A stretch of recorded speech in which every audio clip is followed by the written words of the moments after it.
Good evening, Internet. Well, it was a beautiful day until the Blue Northern blew in. I think they call it the Blue Northern because you start turning blue if you're out in it too long. Stupid cold. Brrr. Keep that stuff up north. Don't like it. Yeah. I don't like being cold. Of course, you've heard me say that before, and I'll say it again. Because I don't like it. So there.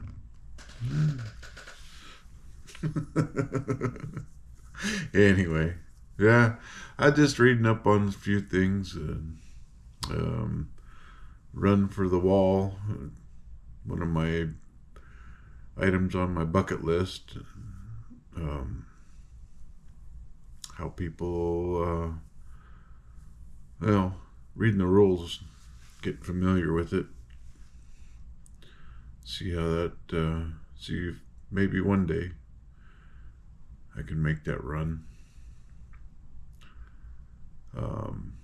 And Coast Guard Auxiliary, looking into signing up for that, seeing how that goes. Maybe I can get back out on the water a little bit. Kind of miss it. Only lakes around here though, so, but it's still water. It's a boat. It's fun. Don't know that I'll own one. It's just a hole in the water that you throw money into. Kind of like a horse. This is not a hole, but takes a lot of money. Hobbies take a lot of money. Money. And I don't know. Didn't make a fortune, so we'll deal with what we got though. Anyway, blah blah blah, Grandpa. Blah blah blah. What about the story? What about the book? Where are we in the book? Chapter 11. Oh, we're back to the general of the gnomes. How the general met the first and foremost. Whatever that is, I don't know. On leaving the Growly Wogs, General Guph had to recross the Ripple Lands, and he did not find it a pleasant thing to do. Perhaps having his whiskers pulled out one by one and being used as a pincushion for the innocent amusement of a good-natured jailer had not improved the quality of Guff's temper, for the old gnome raved and raged at the recollection of the wrongs he had suffered, and vowed to take vengeance upon the Growly Wogs after he had used them for his purposes and Oz had been conquered. He went on in his furious way until he was half across the Ripple Land. Then he became seasick, and the rest of the way was this naughty gnome was almost as miserable as he deserved to be. But when he reached the plains again and the ground was firm under his feet, he began to feel better, and instead of going back home, he turned directly west. A squirrel perched in a tree saw him take this road and called to him warningly, "Look out!" But he paid no attention. An eagle paused in its flight through the air to look at him wonderingly and said, "Look out!" But on he went. No one could say that Guph was not brave, for he had determined to visit those dangerous creatures of the phantasms who resided upon the very top of the dread mountain of Fantastico. The phantasms of Fantastico. The phantasms were herbs, and so dreaded by mortals and immortals alike that no one had been near their mountain home for several thousand years. Herbs, not herbs. And keep it straight there, all right? Yet General Guph hoped to induce them to join in his proposed warfare against the good and happy Oz people. Guph knew very well that the phantasms would be almost as dangerous to the gnomes as they would to the Ozites, but he thought himself so clever that he believed that he could manage these strange creatures and make them obey him. And there was no doubt at all that if he could enlist the services of the phantasms, their tremendous power, united to the strength of the Growlywogs and the cunning of the Whimsies, would doom the land of Oz to absolute destruction. So the old gnome climbed the foothills and trudged along the wild mountain paths until he came to a big gully that encircled the mountain of Fantastico and marked the boundary line of the dominion of the phantasms. This gully was about a third of the way up the mountain, and it was filled to the brim with red-hot molten lava, in which swam fire serpents and poisonous salamanders. Holy crap. The heat from this mass and its poisonous smell were both so unbearable that even birds hesitated to fly over the gully, but circled around it. All living things kept away from the mountain. Now Guph had heard during his long lifetime many tales of these dreaded phantasms, so he had heard of this barrier of melted lava, and also he had been told there was a narrow bridge that spanned it in one place. So he walked along the edge until he found the bridge. It was a single arch of gray stone, and laying flat upon this bridge was a scarlet alligator, seemingly fast asleep. When Guph stumbled over the rocks in approaching the bridge, the creature opened its eyes, from which tiny flames shot in all directions. And after looking at the intruder very wickedly, the scarlet alligator closed his eyelids again and lay still. Guph saw there was no room for him to pass the alligator on the narrow bridge, so he called out to it. "Good morning, friend. I don't wish to hurry you, but please tell me if you are coming down or going up." "Neither," snapped the alligator, flicking its cruel jaws together. The general hesitated. "Are you likely to stay there long?" he asked. "A few 100 years or so," said the alligator. Guph softly rubbed the end of his nose and tried to think what to do. Rub the end of your nose while you're thinking? I'd rub my chin. I guess that's why I got whiskers there. "Do you know whether the first and foremost phantasm of Fantastico is at home or not?" he presently inquired. "I expect he is, seeing he is always at home," replied the alligator. "Ah, who is that coming down the mountain?" asked the gnome, gazing upward. The alligator turned to look over its shoulder, and at once Guph ran to the bridge and leaped over the sentinel's back before it could turn back again. The scarlet monster made a snap at the gnome's left foot, but missed it by fully an inch. "Aha!" laughed the general, who was now on the mountain path. "I fooled you that time." "So you did, and perhaps you fooled yourself," retorted the alligator.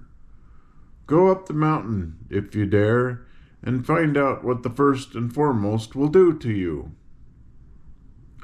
"I will," declared Guph boldly, and on he went up the path. At first the scene was wild enough, but gradually it grew more and more awful in appearance. All the rocks had the shapes of frightful beings, and even the tree trunks were gnarled and twisted like serpents. Suddenly there appeared before the gnome a man with the head of an owl. His body was hairy, like that of an ape, and his only clothing was a scarlet scarf twisted around his waist. He bore a huge club in his hand, and his round owl eyes blinked fiercely upon the intruder. "What are you doing here?" he demanded, threatening Guph with his club. "I've come to see the first and foremost phantasm of Fantastico," replied the general, who did not like the way the creature looked at him, but still was not afraid. "Ah, you shall see him," the man said, with a sneering laugh. "The first and foremost shall decide upon the best way to punish you." "He will not punish me," returned Guph calmly, "for I have come here to do him and his people a rare favor. Lead on, fellow, and take me directly to your master." The owl man raised his club with a threatening gesture. "If you try to escape," he said, "beware." But here the general interrupted him. "Spare your threats," said he, "and do not be impertinent, or I will have you severely punished. Lead on and keep silent." This Guph was really a clever rascal, and it seems a pity he was so bad, for in a good cause he might have accomplished much. He realized that he had put himself into a dangerous position by coming to this dreadful mountain, but he also knew that if he showed fear, he was lost. So he adopted a bold manner as his best defense. The wisdom of this plan was soon evident, for the phantasm with the owl's head turned and led the way up the mountain. At the very top was a level plain upon which were heaps of rock that at first glance seemed solid. But on looking closer, Guph discovered that these rock heaps were dwellings, for each had an opening. Not a person was to be seen outside the rock huts. All was silent. The owl man led the way among the groups of dwellings to one standing in the center. It seemed no better and no worse than any of the others. Outside the entrance to this rock heap, the guide gave a low wail that sounded like "Lee-oh-wah!" Suddenly there bounded from the opening another hairy man. This one wore the head of a bear. In his hand he bore a brass hoop. He glared at the stranger in evident surprise. "Why have you captured this foolish wanderer and brought him here?" he demanded, addressing the owl man. "I did not capture him," was the answer. "He passed the scarlet alligator and came here of his own free will and accord." The first and foremost looked at the general.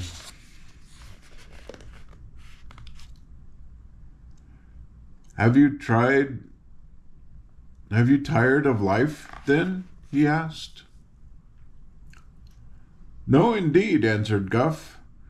"I am a gnome, and the chief general of King Roquat the Red's great army of gnomes. I come of a long-lived race, and I may say that I expect to live a long time yet. Sit down, you phantasms, if you can find a seat in this wild haunt, and listen to what I have to say."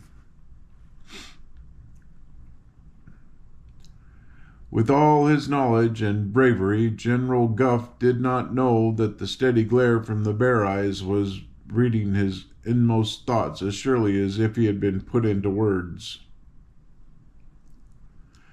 He did not know that these despised rock heaps of the phantasms were merely deceptions to his own eyes, nor could he guess that he was standing in the midst of one of the most splendid and luxurious cities ever built by magic. Power. All that he saw was a barren waste of rock heaps, a hairy man with an owl's head and another with a bear's head. The sorcery of the phantasms permitted him to see no more. Suddenly, the first and foremost swung his brass hoop and caught Guph around the neck with it. The next instant, before the general could think what had happened to him, he was dragged inside the rock hut. Here, his eyes still blinded to realities, he perceived only a dim light, by which the hut seemed as rough and rude inside as it was outside. Yet he had a strange feeling that many bright eyes were fastened upon him, and that he stood in a vast and extensive hall. The first and foremost now laughed grimly and released his prisoner. "If you have anything to say that is interesting," he remarked, "speak out before I strangle you." So Guph spoke out. He tried not to pay any attention to the strange rustling sound that he heard, as of an unseen multitude drawing near to listen to his words. His eyes could see only the fierce bear man, and to him he addressed his speech. First he told of his plan to conquer the land of Oz and plunder the country of its riches and enslave its people, who, being fairies, could not be killed. After relating all this and telling of the tunnel the Gnome King was building, he said he had come to ask the first and foremost to join the gnomes, with his band of terrible warriors, and help them to defeat the Oz people. The general spoke very earnestly and impressively, but when he had finished, the bear man began to laugh as if much amused, and his laughter seemed to be echoed by a chorus of merriment from an unseen multitude. Then, for the first time, Guph began to feel a trifle worried. "Who else has promised to help you?" finally asked the first and foremost. "The Whimsies," replied the general. Again the bare-handed phantasm laughed. "Any others?" he inquired. "Only the Growlywogs," said Guph. This answer set the first and foremost laughing anew. "What share of the spoils am I to have?" was the next question.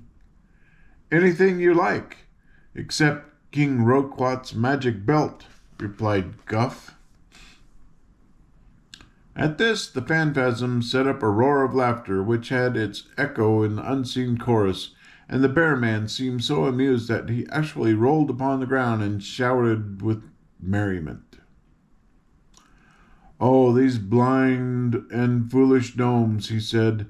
"How big they seem to themselves, and how small they really are." Suddenly he arose and seized Guph's neck with one hairy paw, dragging him out of the hut into the open. Here he gave a curious wailing cry, and, as if in answer, from all the rocky huts on the mountain top came flocking a horde of phantasms, all with hairy bodies, but wearing heads of various animals, birds, and reptiles. All were ferocious and repulsive-looking to the deceived eyes of the gnome, and Guph could not repress a shudder of disgust as he looked upon them. The first and foremost slowly raised his arms, and a twinkling of his hairy skin fell from him.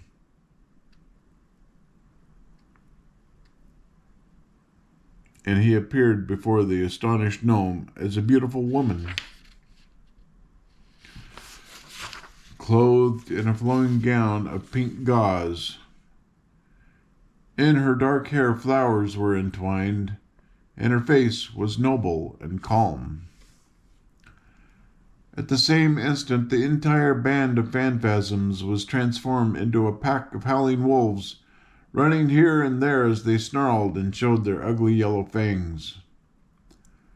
The woman now raised her arms, even as the man-bear had done, and in a twinkling the wolves became crawling lizards, while she herself changed into a huge butterfly.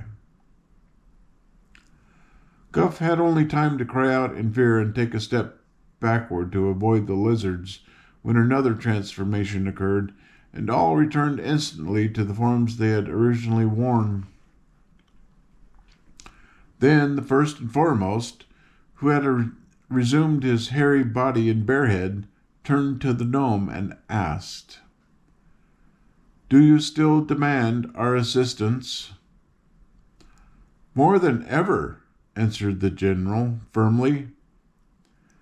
"Then tell me, what can you offer the phantasms that they have not already?" inquired the first and foremost. Guph hesitated. "Well, that was neat. Battery 100% my butt. It's a big butt nowadays. Anyway, where were we? Let's see. Guph had only time to cry out in fear and take a step backward to avoid the lizards when another transformation occurred. Am I recording? Oh yeah, I turned on the button. All right. Good job, Grandpa. And all returned instantly to the forms they had originally worn. Then the first and foremost, who had resumed his hairy body and bare head, turned to the gnome and asked, "Do you still demand our assistance?" "More than ever," answered the general firmly. "Then tell me, what can you offer the phantasms that they have not already?" inquired the first and foremost. Guph hesitated. He really did not know what to say. The Gnome King's vaunted magic belt seemed a poor thing compared to the astonishing magical powers of these people. Gold, jewels, and slaves they might secure in any quantity without special effort. He felt that he was dealing with powers greatly beyond him, but there was one argument that might influence the phantasms, who were creatures of evil. "Permit me to call your attention to the exquisite joy of making the happy unhappy," said he at last. "Consider the pleasure of destroying innocent and harmless people."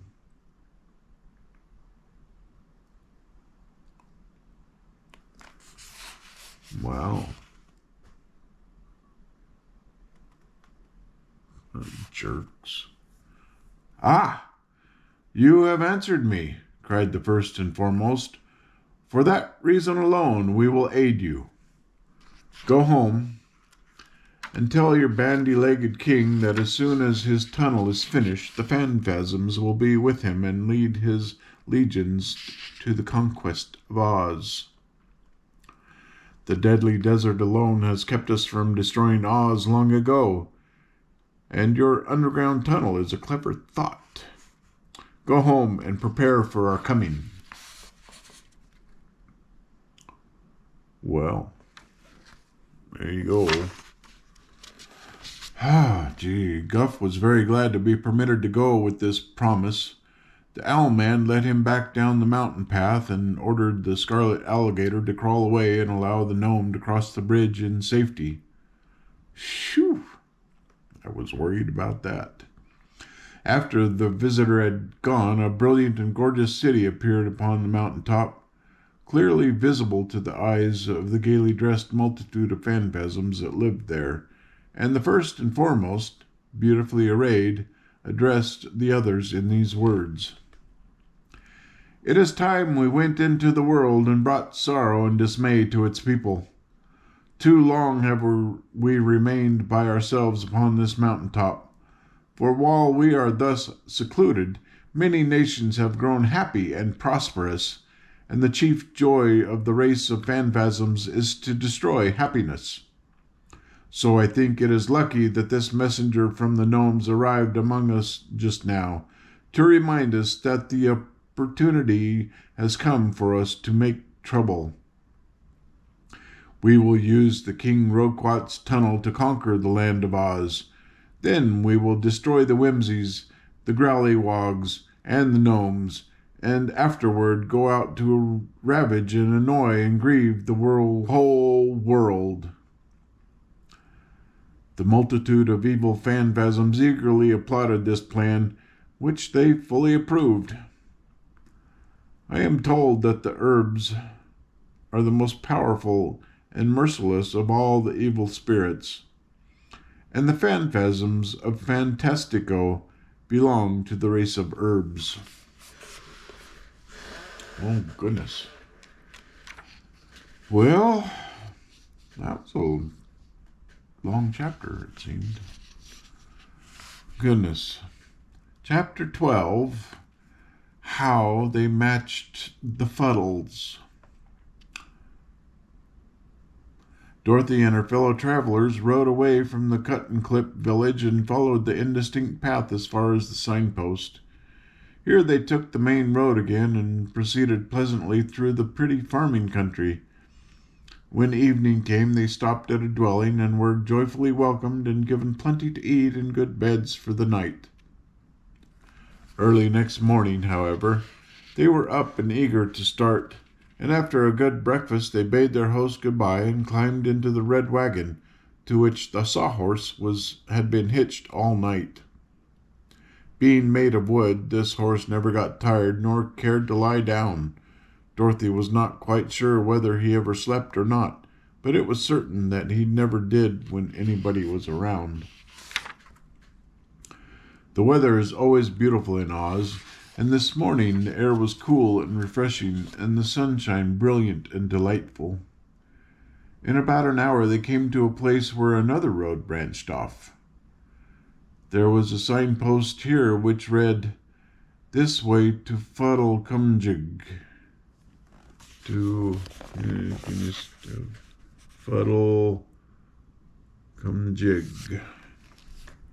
Fuddlecumjig.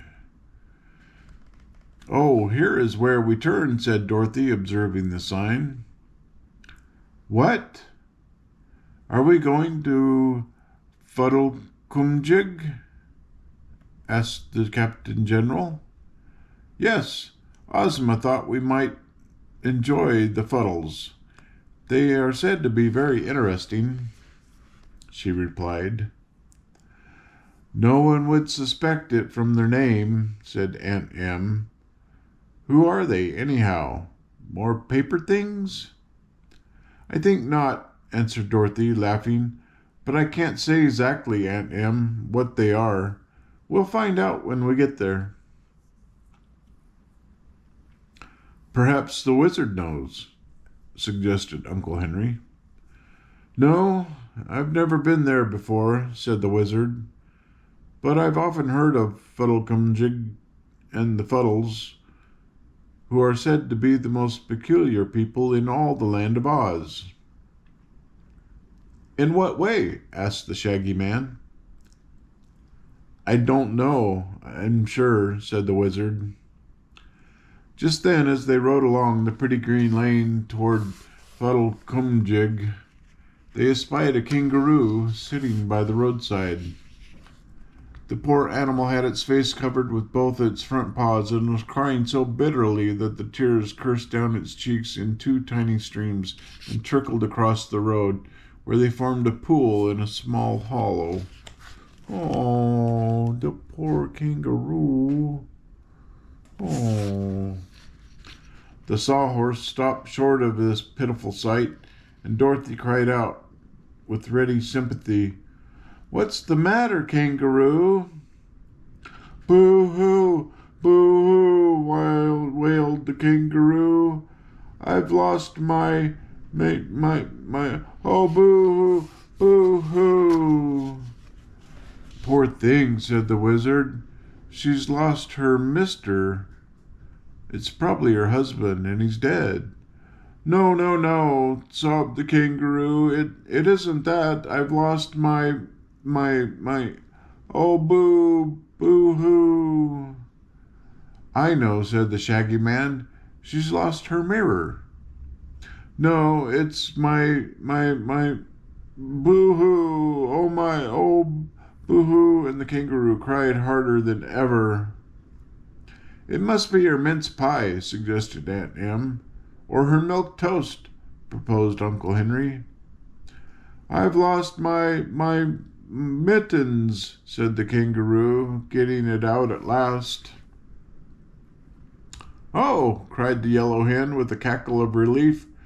Why didn't you say so before? Boo-hoo, I couldn't, answered the kangaroo. But see here, said Dorothy, you don't need mittens this warm weather. Yes, indeed I do, replied the animal, stopping her sobs and removing her paws from her face to look at the little girl reproachfully. My hands will get all sunburned and tanned without my mittens, and I've worn them so long that I'll probably catch cold without them. Nonsense, said Dorothy. I've never heard before of any kangaroo wearing mittens. Didn't you?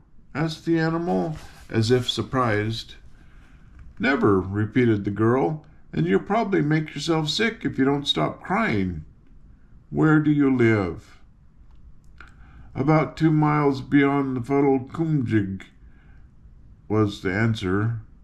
Grandmother Knit made me the mittens, and she's one of the Fuddles.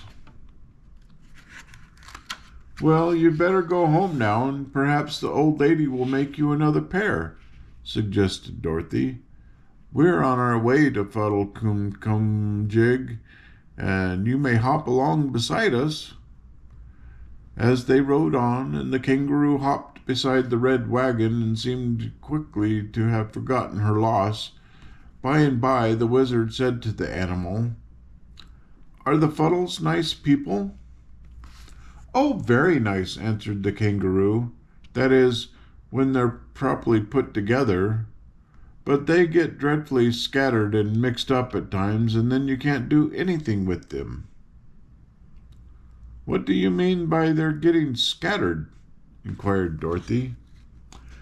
Why, they're made in a good many small pieces, explained the kangaroo, and whenever any stranger comes near them, they have a habit of falling apart and scattering themselves around.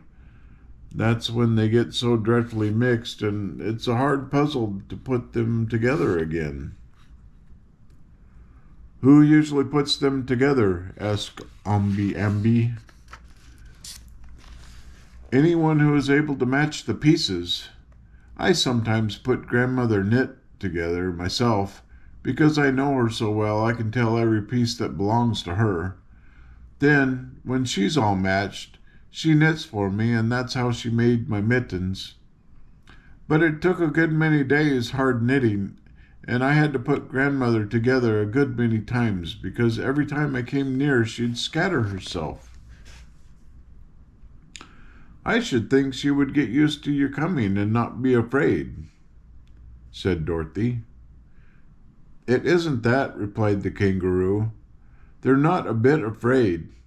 When they're put together, and usually they're very jolly and pleasant. It's just a habit they have, to scatter themselves, and if they didn't do it, they wouldn't be Fuddles. The travelers thought upon this quite seriously for a time, while the sawhorse continued to carry them rapidly forward. Then Aunt Em remarked, I don't see much use our visiting these Fuddles. If we find them scattered, all we can do is sweep 'em up and then go about our business. Oh, I believe we'd better go on, replied Dorothy. I'm getting hungry, and we must try to get some luncheon at Fuddlecumjig. Perhaps the food won't be scattered as badly as the people.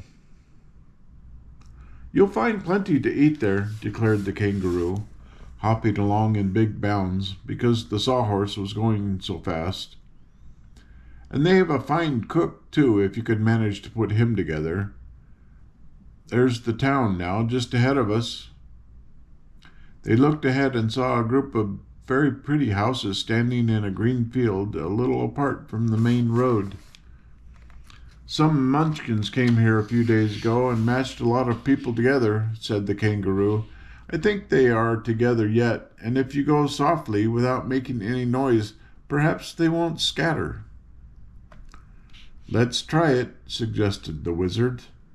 So they stopped the sawhorse and got out of the wagon, and after bidding goodbye to the kangaroo, who hopped away home, they entered the field and very cautiously approached the group of houses. So silently did they move that soon they saw through the windows of the houses people moving around, while others were passing to and fro in the yards between the buildings. They seemed much like other people from a distance, and apparently they did not notice the little party so quietly approaching. They had almost reached the nearest house when Toto saw a large beetle crossing the path and barked loudly at it. Instantly, a wild clatter was heard from the houses and yards. Dorothy thought it sounded like a sudden hailstorm, and the visitors, knowing that caution was no longer necessary, hurried forward to see what had happened. After the clatter, an intense stillness reigned in the town. The strangers entered the first house they came to, which was also the largest, and found the floor strewn with pieces of the people who lived there. They looked much like fragments of wood neatly painted, and were all sorts of curious and fantastic shapes, no two pieces being in any way alike. They picked up some of these pieces and looked at them carefully. On one which Dorothy held was an eye, which looked to her pleasantly, but with an interested expression, as if it wondered what she was going to do with it. Quite nearby she discovered and picked up a nose, and by matching the two pieces together found that they were part of a face. "If I could find the mouth," she said, "this fuddle might be able to talk and tell us what to do next." "Then let us find it," replied the wizard, and so all got down on their hands and knees and began examining the scattered pieces. "I've found it!" cried the shaggy man, and ran to Dorothy with the queer-shaped piece that had a mouth on it. But when they tried to fit it to the eye and nose, they found that the parts wouldn't match together. "That mouth belongs to some other person," said Dorothy. "You see, we need a curve here and a point there to make it to fit the face." "Well, it must be here someplace," declared the wizard. "So if we search long enough, we shall find it." Dorothy fitted an ear on next, and the ear had a little patch of red hair above it. So while the others were searching for the mouth, she hunted for pieces with red hair, and found several of them which she matched to the other pieces, formed the top of a man's head. She had also found the other eye and the ear by the time Ambi in a far corner discovered the mouth. When the face was thus completed, all the parts joined together with a nicety that was astonishing. "Why, it's like a picture puzzle!"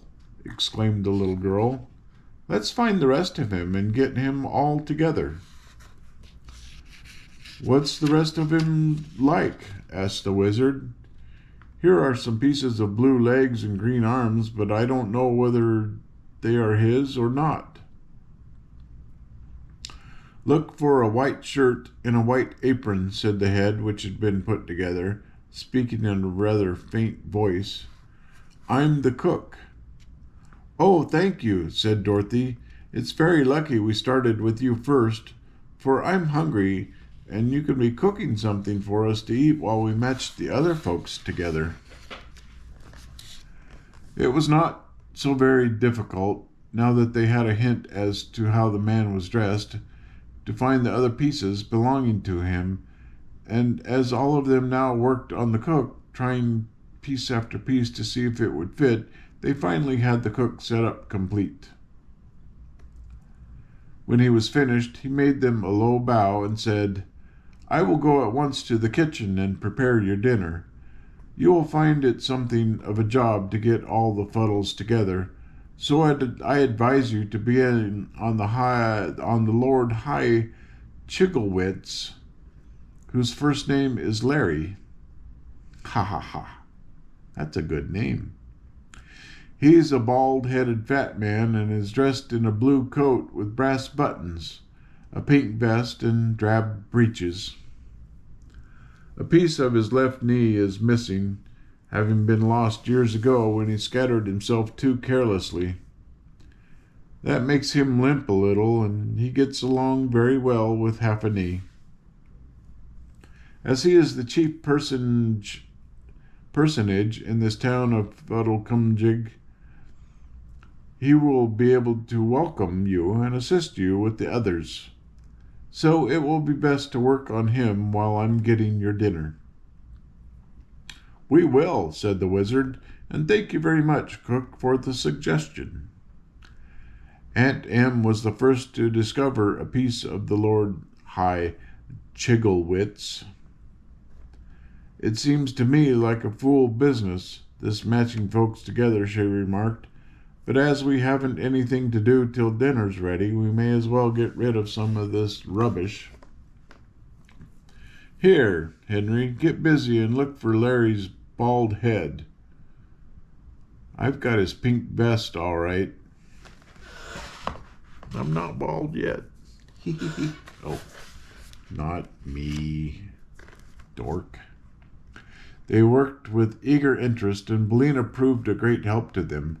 The yellow hen had sharp eyes and could put her head close to the various pieces that lay scattered around. She would examine the Lord High Chigglewitz and see which piece of him was next needed, and then hunt around until she found it. So before an hour had passed, old Larry was standing complete before them. "I congratulate you, my friends," he said, speaking in a cheerful voice. "You are certainly the cleverest people who ever visited us. I was never matched together so quickly in my life. I'm considered a great puzzle usually." "Well," said Dorothy, "there used to be a picture puzzle craze in Kansas, and so I've had some experience matching puzzles. But the pictures were flat, while you are round, and that makes you harder to figure out." "Thank you, my dear," replied old Larry, greatly pleased. "I feel highly complimented. Were I not a really good puzzle, there would be no object in my scattering myself." "Why do you do it?" asked Aunt Em severely. "Why don't you behave yourself and stay put together?" The Lord High Chigglewitz seemed annoyed by this speech, but he replied politely, "Madam, you have perhaps noticed that every person has some peculiarity. Oi, tongue twister tonight, ain't I? Mine is to scatter myself. What your own peculiarity is I will not venture to say, but I shall never find fault with you, whatever you do." "Now, you've got your diploma, Em," said Uncle Henry with a laugh, "and I'm glad of it. This is a queer country, and we may as well take people as we find them." "If we did, we'd leave these folks scattered," she returned, and this retort made everybody laugh good-naturedly. Just then Omby Amby found a hand with a knitting needle in it, and they decided to put Grandma Knit together. She proved an easier puzzle than old Larry, and when she was completed they found her a pleasant old lady who welcomed them cordially. Dorothy told her how the kangaroo had lost her mittens, and the grandmother Knit promised to set at work at once to make the poor animal another pair. Then the cook came to call them for dinner, and they found an inviting meal prepared for them.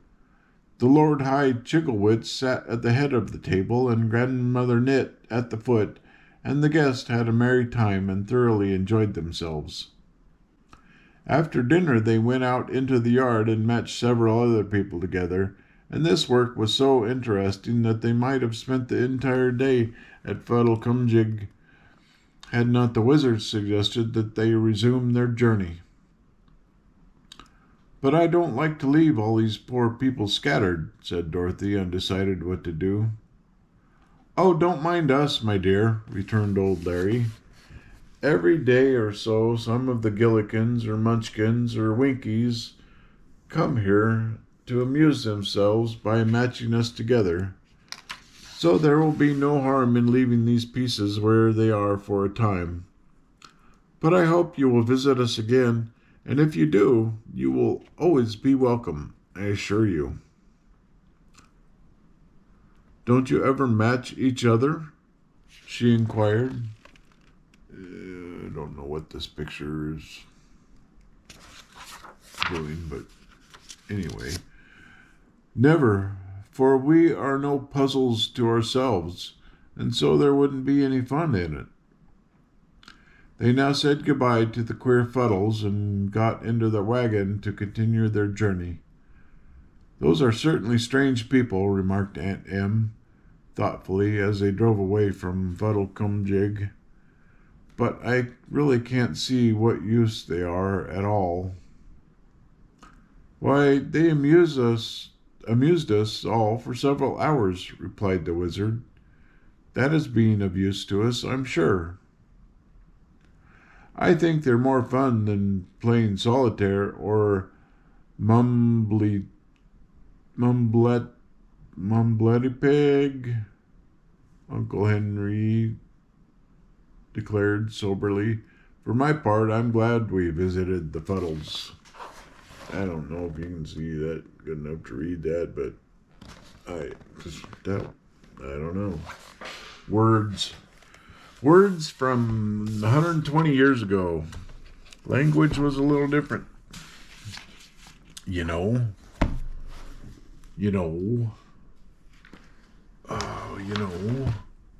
Well, if you didn't, you do now. I mean, find an old dictionary and keep it. Don't ever lose it.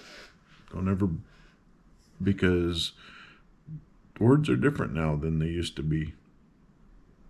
That's a problem. A lot of the problem with generation to generation communication,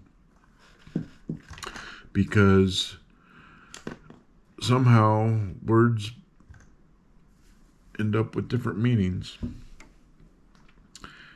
and translations get fuddled. The easiest way to put it, So, I mean, from one language to another, somebody might interpret Spanish to English different than someone else, especially even though Spanish, it's called Spanish in Mexico and Spanish in Spain. There is a difference, and even in Portugal and different countries. Okay, one more try, wrap this thing up. I went and made some popcorn. Camera's too hot. Oh, fun with electronics with Grandpa. And we wonder why he gets grumpy. Long for simpler times and all this electronic bull crap. Growing up as a kid, riding a bicycle, and that was the entertainment. You go outside and ride a bicycle.